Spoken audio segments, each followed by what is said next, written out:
Pagkatapos ng aking pagtatapos sa high school, nagpakasal ako sa aking tito sa pangalan lamang, si Wenjo, ngunit sa kanyang mga mata, ako ay isang bata pa rin. Noong gabi ng aming kasalan, habang naghihintay na makabalik sa kwarto, nanginginig ang aking mga kamay habang hinubad ko ang kanyang kurbata. Ngunit hinawi niya ang aking kamay, tumawa ng mahina, at sinabi, "Sa tingin mo ba ako ay hayop na makikipagtalik sa aking pamangkin?" Kinabukasan, gamit ang dahilan ng trabaho, lumipad siya patungo sa ibang bansa. Pagkalipas ng 2 taon, nagkita kaming muli sa isang technician. Noon, hayagan akong nililigawan ng isang nakatatandang lalaki sa kolehiyo. Si Wenjuo, hawak ang isang baso ng alak, tamad na nakasandal sa dingding. Kalmado akong pinagmamasdan. Nang gabing iyon, hindi mapakali. Nakaupo ako sa likurang upuan ng isang Maybach habang hinawakan niya ang aking baba at dahan-dahang tinitigan ang batang hinintay niyang lumaki. Paano nangangahas ang hinintay ko na lumaki na maghabol sa iba? Tanong niya. Plano ko lang sanang lumabas ng private room para makahinga ng sariwang hangin. Ngunit hindi ko inaasahan na makikita ko si Wenjuo, ang aking tito sa pangalan. Lalong hindi ko inaasahan na haharangin ako ng aking nakatatandang kaeskwela para hayagang magtapat ng pag-ibig. Naguluhan. Umiling ako. Pasensya na. Kuya, pero ako, si Chiyo, hindi ba masyado kang mas matanda para sa akin? Pinutol niya ang aking sinasabi na parang handa na ang kanyang sagot. Sa totoo lang, ang mga lalaking may edad ay mas marunong magmahal. Halimbawa na lang, si Wenjo. Hawak ang kanyang baso ng alak, tamad na nakasandal sa dingding. Siya ay parang isang manonood na malamig na nanonood sa isang dula. Tila matagal nang binalak ng nakatatanda ang pagtatapat na ito. Pagkatapos niyang magsalita, biglang lumabas ang mga tao mula sa private room. Pumaligid sa amin at sabay-sabay na sumigaw. Pumayag ka na. Pumayag ka na. Chiyoy, guwapo at mayaman si Kuya Jao. Hindi ka magsisisi kung sasangayon ka. Nang humupa ang mga sigaw, kinagat ko ang aking labi at idinagdag. Pasensya na, pero may boyfriend na ako. Sa malayo, bahagyang itinaas ni Wenjo ang kanyang mga mata at tumingin sa akin. Kumunot ang noo ng nakatatanda. Halatang nawawalan na ng pasensya. Simula pa nung unang taon mo, sinasabi mo na may boyfriend ka, pero hindi pa namin siya nakikita. Kahit minsan, kung tatawagan mo siya ngayon at dadating siya rito, maniniwala ako, Kyokyo. Hindi ba masyadong madali ang dahilan mo para tanggihan ng iba? Nainis na rin ako. Kaya't sumagot ako, malapit na kaming magpakasal. Bakit ko kayo lolokohin? Sa totoo, nang makita ko si Wenjo, agad kong naalala na malapit na akong mag-20 taong gulang. Babalik siya sa bansa ngayon para pakasalan ako. At tulad ng inaasahan, pagkatapos kaming magparehistro ng kasal, mabilis siyang aalis ulit. Matapos tanggihan ng paulit-ulit, tuluyang nagalit ang nakatatanda at nawalan ng kontrol. Magpakasal. Chiyo, ginagawa mo ba akong tanga? Hindi ba masyado na akong nagbigay sa'yo ng mukha? Itinaas niya ang kanyang kamay. Halos magmura na.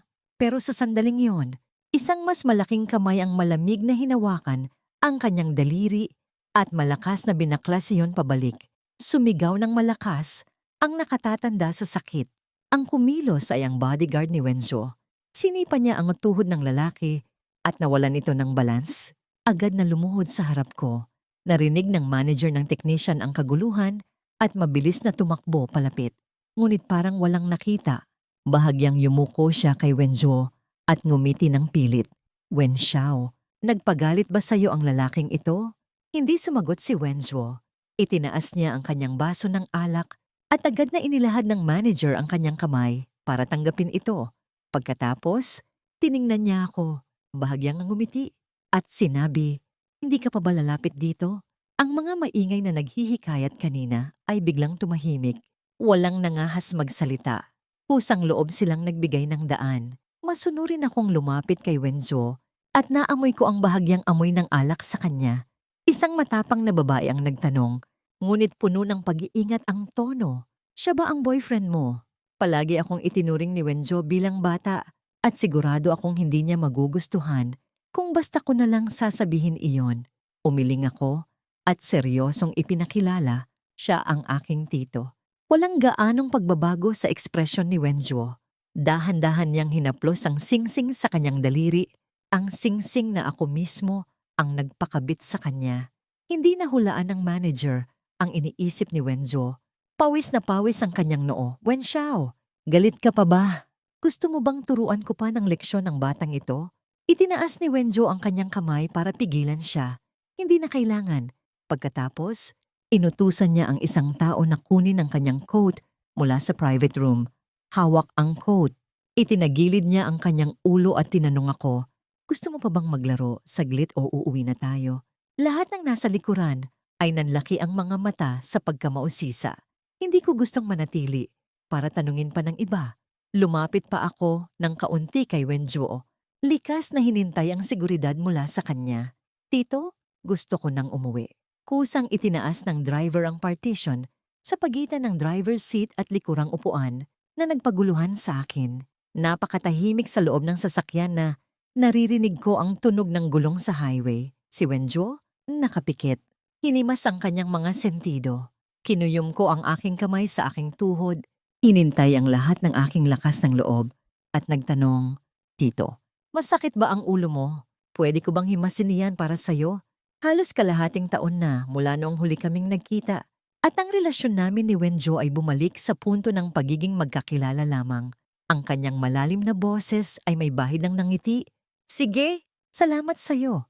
Kakababa lang niya mula sa eroplano at dinala agad sa technician para makipagkita sa kliyente. Kaya't hindi pa niya ako naabisuhan na nakabalik na siya. Natigilan ako ng 2 segundo bago ko napagtanto na nagpapaliwanag siya sa akin. Okay lang, sabi ko, at lumuhod ako sa upuan. Inilahad ang aking kamay. Sa kanyang mga sentido at seryosong hinimasyon, nakapikit si Wenjuo. At doon ko lang nangahas na maingat na pagmasdan ng kanyang mukha. Tunay na gwapo siya, hindi masyadong pinong mga tampok, hindi rin masyadong matalim. Pero kumpara sa sino mang nakilala ko, siya pa rin ang pinakagwapo. Isang malakas na busina ang biglang sumira sa katahimikan. Biglang nagpreno ang driver at dahil sa inertia, natumba ako sa isang gilid. Akala ko'y mahuhulog na ako, pero isang kamay ang mahigpit na humawak sa aking baywang. Hinila ako ni Wenjuo at pinaupo sa kanyang kandungan. Likas na yumakap ako sa kanyang leeg. Nagkatitigan kami. At sa kanyang malalim na mga mata, nakita ko ang aking naguguluhang ekspresyon. Nasa napakalapit na distansya, kaya't naamoy ko ang matapang na amoy ng alak sa kanyang kwelyo. Nang makabawi ako, mabilis akong gustong bumaba mula sa kanyang kandungan. Pero hinawakan niya ang aking baywang at hindi ako hinayaang makatakas. Tinitigan niya ako at biglang nagsalita, "May boyfriend ka ba?" Natigilan ako. Hindi naiintindihan kung bakit niya yun tinanong. Ano po? Walang emosyong pinagmasdan niya ako at bigla niyang hinawakan ang aking baba. Tumigil ang aking paghinga sa sobrang kaba. Hindi nangahas na tumitig sa kanyang mga mata. Lasing na siya at ang kanyang karaniwang malamig na pagpipigil ay hindi na naitago. Lumaki ka na, kaya't lumaki rin ang tapang mo. Pamangkin ko, nanginginig. Hinawakan ko ang kanyang shirt at mahinang tinawag, Tito. Lalong lumalim ang kanyang boses. Puno ng isang obsession na mahirap ipaliwanag. Ang hinintay ko na lumaki. Hindi ba dapat akin lang? Bahagyang ngumiti siya. Paano ka nangangahas maghabol sa iba? Hindi ko sigurado kung ano ang ibig niyang sabihin. At hindi ko rin nangahas na isipin iyon sa ganoong paraan. Sa loob ng 2 taon, wala pang 3 buwan ang panahon na magkasama kami. Minsan pa nga, hayagan niya akong tinanggihan. Sigurado akong wala siyang ganoong damdamin sa akin. Pero ngayon, lasing siya at naririnig lang ang gusto niyang marinig. Hindi ako hinayaang makatakas. Kaya't itinabi ko ang aking mga magulong isipin, hinintay ang aking tapang, yumakap sa kanyang balikat at mahinang sinabi, "Sa'yo ako, hindi ako tatakas." Halik-halikan niya ang aking buhok at mahinang pinuri. Mabait na bata. Tinawagan ko na ang aking tiyahin para ipapahanda ang guest room para kay Wenjuo.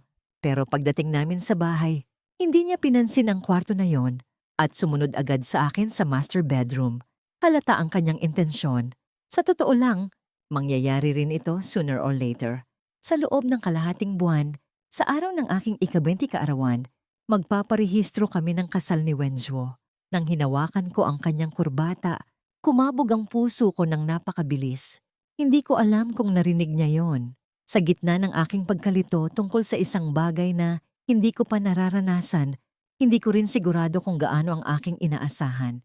Tinitigan ako ni Wenjuo ng kalmado ng ilang segundo at tulad ng 2 taon na ang nakalipas, dahan-dahan niyang hinawi ang aking kamay. Natatakot ka pa rin sa akin. Kinagat ko ang aking labi at sinabi, "Pasensya na, Tito." Pero hindi tulad ng 2 taon na ang nakalipas. Hindi na takot ang nararamdaman ko, kundi kaba. Hinawakan ni Wenjo ang aking pulso, itinaas ito, at bahagyang itinagilid ang kanyang ulo. Hinawakan ng kanyang labi ang manipis na balat sa aking pulso. Hindi kailangang mag-sorry. Nang gabing iyon, natulog ako sa kanyang mga bisig. Pero nanatili akong tensyonado. Sa katahimikan ng gabi, dahan-dahang hinimas ni Wenjo ang likod ng aking ulo at mahinang nagsalita. "Gusto mo bang pakasalan ako?" Mahinang tumango ako at sumagot. Gusto ko, para patunayan ang aking sinabi. Lalo akong sumiksik sa kanyang dibdib. Sa palagay ko, marahil may kaunting pagmamahal na rin ako kay Wenjo. Kami ni Wenjo ay may kasunduan sa kasal mula pa noong bata pa ako. Siya ay 7 taon ang tanda sa akin, pero hindi niya kailanman itinuring ang kasalang ito bilang seryosong bagay. Sinabi niya sa akin na tawagin siyang tito. Noong bata pa ako, nang ilang taon na nagpunta ang aking ama sa ibang bansa para palawakin ang kanyang negosyo, si Wenjo ang nag-alaga sa akin. Pero noong ako ay nasa ika-12 baitang, nahaharap sa panganib ng pagkabangkarote ang kumpanya ng aking ama. Isang gabi, naubos ang kanyang buhok sa pagkabalisa at sinabi niya sa akin, "Kiyaw, Kia." Pagkatapos ng pagtatapos, "Pakikalasalan mo si Wenjo." Ay, hindi kailangang magparehistro agad. Magpakasal muna tayo. Kailangan ng kumpanya ng kapital mula sa pamilya Wen. Labis akong tumutol. Ayoko ng kasal na walang pag-ibig. Lalo na't noon, itinuring ko lang si Wenjo bilang isang tito. Pero nang maospital ang aking ama dahil sa sobrang pagod, sa wakas ay pumayag ako. Gayunpaman, nang makipag-usap ang aking ama kay Wenjo, hayagan siyang tinanggihan ng walang pag-aalinlangan. Kinabukasan, pagka-uwi ko mula sa eskwela, lumuhod ang aking ama sa harap ko. Umiiyak hanggang sa nanginginig ang kanyang buong katawan. Ang kanyang pulso ay binalutan ng benda, pero may dugong tumutulo pa rin. "Pasensya na. Kiyo. Pagkatapos ng pagtatapos, hanapin mo si Tito Lee." "Ha? Hindi ka kailangan ni Wenjo. Wala na talagang paraan ng tatay mo. Si Tito Lee, 7 taon ang tanda sa akin. Mataba, kalbo, at may asawa na." Umiiyak ako ng nanginginig at ang aking sugat ay dumugo rin. Matapos tanggihan ni Wenjo, hindi na kinaya ng aking ama ang presyo ng utang at naglaslas ng pulso, pero hindi siya namatay. Kaya't ngayon, gusto niyang itulak ako sa kamatayan sa halip. Basang-basa sa ulan, tumakbo ako sa bahay ni Wenjo. Binuksan niya ang pinto at nakita akong basang-basa sa aking uniforme. Kumunot ang kanyang noo. Hinila niya ako papasok. Ano ito? Ang tubig ulan at luha ay tumulo sa malamig na sahig. Walang magawa. Hinawakan ko ang kanyang manggas at nanginginig na nagmakaawa. "Tito, pakikalasalan mo ako." "Ha? Ayokong mamatay. At hindi ko rin kayang makita ang tatay ko na magpapakamatay." Ito ang tanging paraan ang humingi ng tulong kay Wenjo. Alam ko na hindi ko siya dapat hilahin sa putik na ito, kaya't nang pumayag siya, handa na akong gamitin ang buong buhay ko para bayaran ang kanyang kabutihan. Sa gabi ng aming engagement party, umuwi kami sa bagong bahay na binili niya.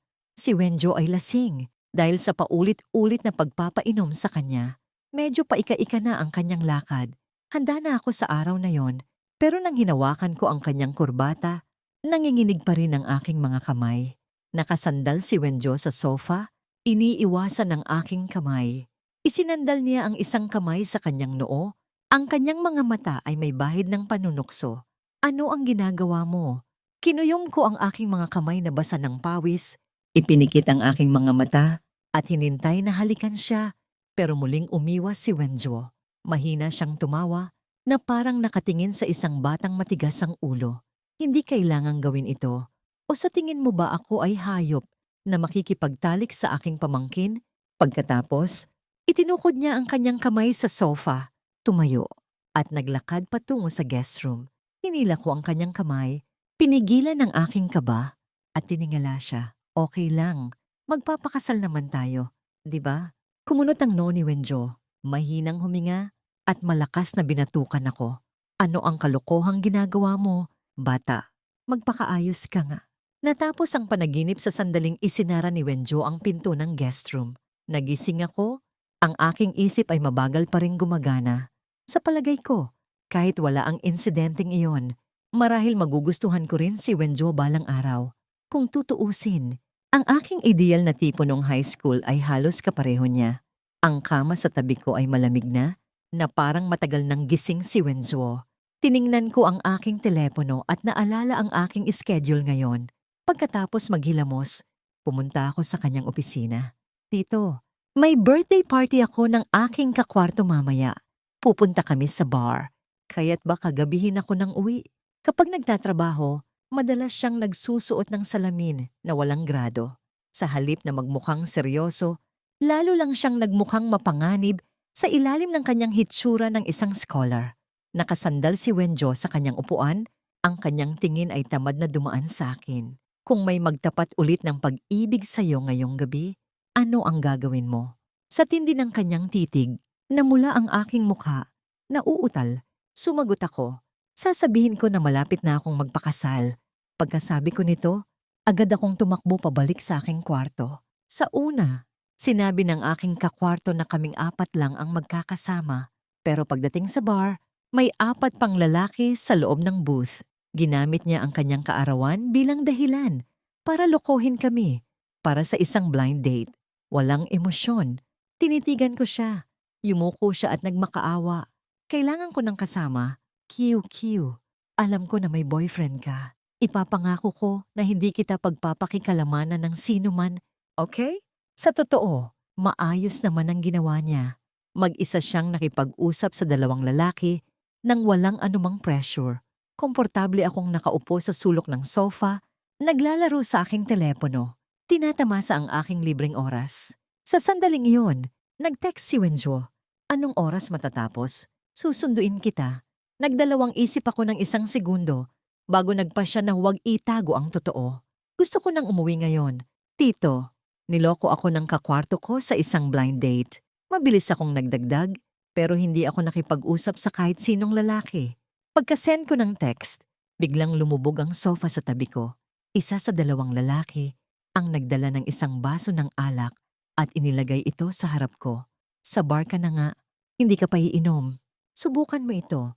Kinuha ko ang juice na sa harap ko, uminom ng kaunti, at pinanatili ang aking magalang ngunit malamig na distansya. Pasensya na, hindi ako pinapayagan ng boyfriend ko na uminom ng alak. Okay na itong juice. Tinitigan niya ang juice sa aking kamay. Nang makita niyang uminom ako, bahagyang ngumiti siya. Kaya pala, ang boyfriend mo sa alamat. Tumawa siya ng mapanuya. Sikat na sikat sa buong department na ang reyna ng kagandahan ay may boyfriend na hindi pa kailanman nagpakita. Pero dahil sa kanya, tinanggihan mo ang napakaraming lalaki. Ngumiti ako ng walang emosyon, hindi sumagot. Hindi rin siya nagsalita pa. Tahimik lang na nakaupo sa tabi ko. Dahan-dahang umiinom ng alak. Hindi pa rin sumasagot si Wenjo sa aking text. Marahil ay galit na siya. Biglang nainis ako. Hindi sigurado kung dahil sa lalaking hindi marunong lumayo o dahil sa lamig ni Wenjo. Ang apoy sa aking dibdib ay biglang sumiklab kaya't gusto kong lumabas para makahinga ng sariwang hangin. Na para bang hinintay niya ito, ngumiti siya. Mukhang kailangan mo na ng pahinga. Ang aking kamalayan ay unti-unting nawala. Ang aking tainga ay umiingit. Hindi ko marinig ang kanyang sinasabi. Mainit ang aking katawan, sabik na patayin ang kaba na ito. Inakbayan niya ako at sinabi sa lahat, isasama ko siya sa labas para makahinga ng hangin. Mukhang lasing na siya. Wala masyadong pakialam ang aking kakwarto. Kumaway lang siya. Sige, ingatan mo siya. Halos hinila ako ng lalaki mula sa booth. Sa sumunod na segundo, natanggap niya ang isang sipa sa kanyang dibdib. Nawalan ako ng suporta at natumba, pero nahulog ako sa isang pamilyar na yakap na may bahid ng lamig. Ang aking init ay agad na humupa. Isang kalmadong boses ang narinig ko sa aking tainga. Boss, may laso ng juice. Ano ang gagawin natin? Binuhat ako ng pahiga at ang mukha ko ay nakabaon sa leeg ng lalaki. Isang dahan-dahang boses na parang hatol ng kamatayan ang sumagot. Baliin ang kanang kamay at itapon sa harap ng himpilan ng pulis. Sumiksik ako sa kanyang leeg at sa likuran, narinig ko ang mga sigaw ng pagmamakaawa na unti-unting lumalayo. Pasensya na, mali ako, hindi ko na ulitin, huwag kang lumapit. Ang lamig ng aircon sa sasakyan ay nagpabalik ng kaunti sa aking kamalayan. Napagtanto ko na nakaupo ako sa kandungan ni Wenjuo. Tito, ang hirap ng pakiramdam ko. Sabi ko, mahigpit na yumakap sa kanya. Gustong-gusto kong umiyak. Mahinang tinapik niya ang aking likod. Ang kanyang tono ay puno ng pagpapakalma. Dadalhin kita sa ospital ngayon. Magtiis ka muna. Ang lamig ng kanyang leeg ay may bahid ng amoy ng sandalwood na parang isang hindi maipaliwanag na tukso. Parang isang uhaw na hayop. Hindi ko napigilan ang aking sarili. Nakagatin ang kanyang leeg. Biglang nanigas ang katawan ni Wenjuo. Hindi kailangang pumunta sa ospital. Sabi ko, maingat na hinintay ang kanyang leeg at binulong ang mga salitang karaniwang magpapapula sa akin. Gusto ko si Tito. Ang kanyang kamay sa aking likod ay unti-unting uminit. Tiningnan niya ang driver sa rearview mirror at agad na itinaas ng driver ang partition. Inilayo niya ako ng kaunti mula sa kanya. Tumawa siya na parang galit at walang magawa. Hinintay niya ang aking noo. Ano ang ginagawa mo ngayon? Sinusubukan mo bang pilitin akong samantalahin ka? Habang hindi ka malinaw ang isip, hinawakan niya ang aking baywang. Hinila ako palapit at pinilit akong maunawaan na hindi siya walang pakiramdam. Ang kanyang boses ay lumalim, puno ng hindi maikakailang bigat. Dear Q, kung gusto ko kapag ikaw ay kusang loob. Marahil dahil sa epekto ng gamot, ang aking emosyon ay mas mahirap kontrolin kaysa karaniwan. Kahit kaunting hinanakit, ay nadagdagan ng maraming beses. Nagsimula akong umiyak, yumakap sa kanyang leeg, at tinitigan siya. Paano mo maniniwalaan na gusto kita? Ang mga mata ni Wenjuo ay nagdilim, malalim na parang bangin sa totoo. Ang kanyang kalmado ay unti-unting nasisira. Hinintay ko ang aking tapang, hinintay ang kanyang labi, pero agad akong umatras. Hindi tulad ng aking kaba, si Wenjuo ay nanatiling nakayuko, tahimik na pinagmamasdan ng aking bawat galaw na parang isang malamig na manunood. Pero nang ilagay ko ang kanyang kamay sa aking baywang, ang init ng kanyang mga daliri ay hindi makakapaglinlang sa sinuman. Tito, lumaki na ako. Sabi ko, hindi tungkol sa edad. Pagkatapos ng mahabang katahimikan, nagsalita rin siya, pero sa driver. Balik sa bahay. Ito ang pangatlong beses na ako ang kusang kumilos at sa pagkakataong ito, hindi na tumanggi si Wenjuo.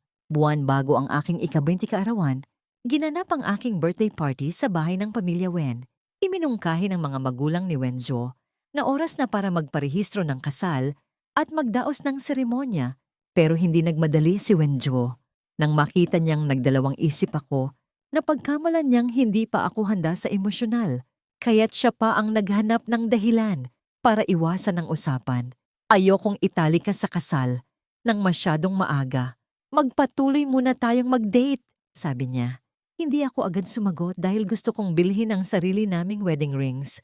Pero hindi pa sapat ang pera ko. Ilang araw bago matapos ang summer break, ginamit ko ang aking sahod para bilhin ang pares ng singsing na napili ko 2 buwan na ang nakalipas. Simple ang disenyo, walang diamante, pero kaakit-akit. Sa huling linggo bago magsimula ang klase, iniulat ng media na magkakaroon ng meteor shower sa gabi. Hinila ko si Wenjuo sa bundok para maghintay ng meteor shower. Bandang hating gabi, nagsimulang bumagsak ang mga bituin. Nakasandal si Wenjuo sa kotse at tamad na sinabi, "Mag-wish ka na." Masigla akong tumango. Ipinikit ang aking mga mata at taimtim na nag-wish. Ang tanging wish ko ngayon ay bigla akong humarap sa kanya, ngumiti ng malapad at malakas na sinabi, "Pumayag ka sa proposal ko." Tinitigan niya ako ng tahimik. Kinuha ko ang kahon ng singsing mula sa aking bulsa. Biglang bumalik sa akin ang alaala mula 2 taon na ang nakalipas. Noong gabing iyon, tumakbo ako sa kanyang bahay sa ilalim ng ulan. Hinintay siyang pakikalasalan ako. Nang pumayag si Wenjo, hindi niya ako hinayaang umuwi.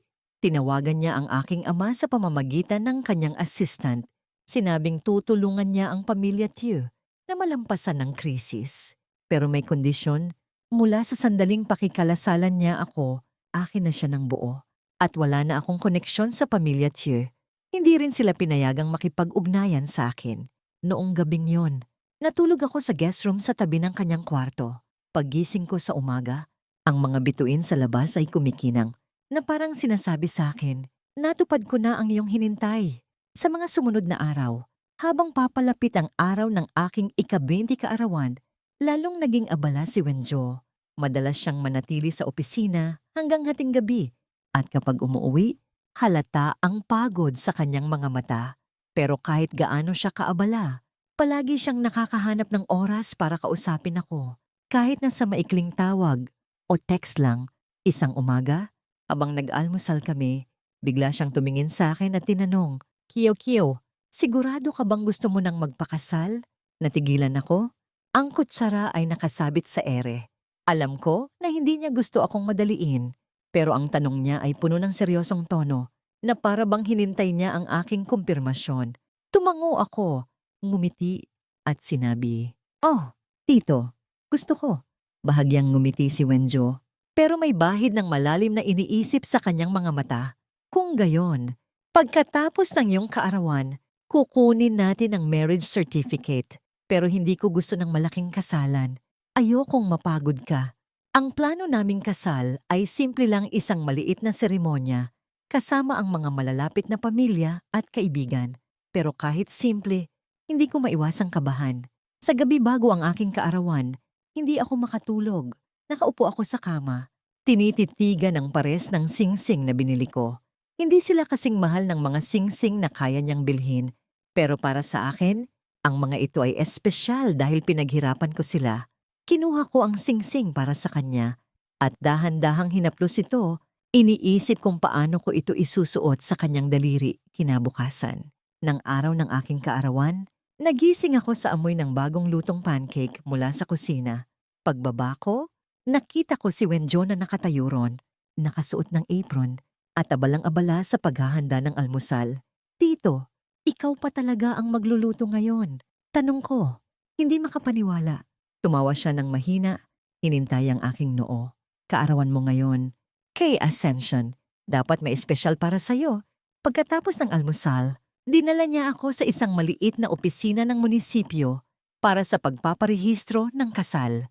Walang malaking seremonya, tulad ng kanyang sinabi. Simple lang ang proseso, pinirmahan namin ang mga dokumento at isinuot ko ang singsing sa kanyang daliri. Nang hawakan niya ang aking kamay para isuot ang singsing sa akin, naramdaman ko ang init ng kanyang mga daliri at biglang nawala ang lahat ng kaba ko. "Mrs. Wen na ikaw ngayon," bulong niya at ang ngiti niya ay puno ng lambing na bihira kong makita. Pagkatapos, nagdiwang kami sa bahay ng pamilya Wen. Ang mga magulang niya ay naroon, kasama ang ilang malalapit na kaibigan. Walang 30 tulad ng inaasahan ko. Matapos ang insidente sa opisina, hindi na siya muling nagpakita. Narinig ko mula sa isang kaibigan na nagtatrabaho siya sa isang kumpanyang katulad ng Wen Enterprises at maayos ang kanyang buhay. Hindi ko alam kung bakit, pero hindi ako nagtampo sa kanya. Marahil dahil alam ko na hindi madali ang maging sa posisyon niya, lalo na't may nararamdaman siya kay Wenjo. Nang gabi, nang kami lang dalawa na ni Wenjo sa aming bagong bahay, hinila niya ako palapit at hinintay ang aking noo. "Masaya ka ba?" tanong niya. Tumango ako, pero may bahid ng pag-aalala sa aking dibdib. "Tito, hindi ka ba nagsisisi?" Ibig ko sabihin, masyado akong bata at hindi ko natapos ang aking sinasabi. Hinintay niya ang aking labi. Isang malalim na halik na puno ng kasiguruhan. "Hindi ka na bata. Kiyo. At ikaw ang hinintay ko." Ang mga salitang iyon ay nagpabigat sa aking puso, pero sa magandang paraan. Sa mga sumunod na buwan, natutunan ko na mahalin siya ng higit pa sa inaasahan ko. Si Wenjo, sa kabila ng kanyang malamig na hitsura, ay isang lalaking puno ng init at pangangalaga. At kahit na minsan ay tinutukso niya pa rin ako bilang pamangkin, alam ko na ang lugar ko sa kanyang puso ay higit pa riyan. Isang araw, habang naglalakad kami sa park, hinawakan niya ang aking kamay at biglang nagsalita, "Kiyo-kiyo, kung sakaling magbago ang isip mo balang araw, sabihin mo lang sa akin hindi kita pipilitin." Natigilan ako at sa unang pagkakataon, ako ang humila sa kanya para sa isang halik. Hindi mangyayari iyon. Wenjo, sa'yo ako at ikaw ang akin. Ang mga bituin sa kalangitan ay kumikinang ng gabing iyon na parang binibigyan kami ng pagpapala. At sa kauna-unahang pagkakataon, naramdaman ko na wala na akong anumang utang na dapat bayaran. Ang pag-ibig naming dalawa ay totoo at yun ang pinakamahalagang bagay.